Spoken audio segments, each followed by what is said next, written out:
Madam ఇందాకే మేము enter అయ్యేటప్పుడు చూసాము ఒక పేషెంట్ చాలా హ్యాపీగా అయితే వెళ్తూ ఉన్నారు. అసలు ఏంటి మేడం తన ప్రాబ్లం? భీమవరం నుంచి వచ్చారని చెప్పారు. ఎస్, ఆయన పేరు రాము.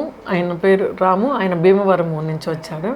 భీమవరం నుంచి రావడం ఆయనకి ఏమైందంటే ఆల్రెడీ స్ట్రోక్ వచ్చి 2 years తర్వాత వచ్చారు మన దగ్గరికి.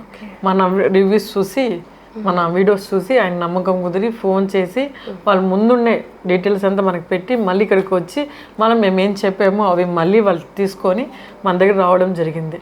వచ్చినప్పుడు అతనికి ఫుడ్ మూమెంట్ ఏదీ లేదు. ఆయనకు వచ్చింది పారాలసిస్ వచ్చింది, లెఫ్ట్ సైడ్ పారాలసిస్ వచ్చింది. సెకండ్ టైం కూడా వచ్చింది, ఇది సెకండ్ స్ట్రోక్. అసలు ఫుడ్ పెట్టలేరు, అసలు వాకబుల్కి కూడా చాలా కష్టపడేవాడు.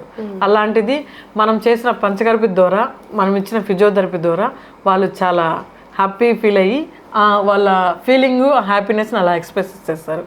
మన దగ్గర మళ్ళీ చెప్తున్నా, మన దగ్గర మళ్ళీ ఫిజియోథెరపీ ఉంది, పంచకర్మ థెరపీ ఉంది. ఫిజియోథెరపీ హౌస్ విజిట్స్ కూడా అవైలబిలిటీలో ఉన్నాయి.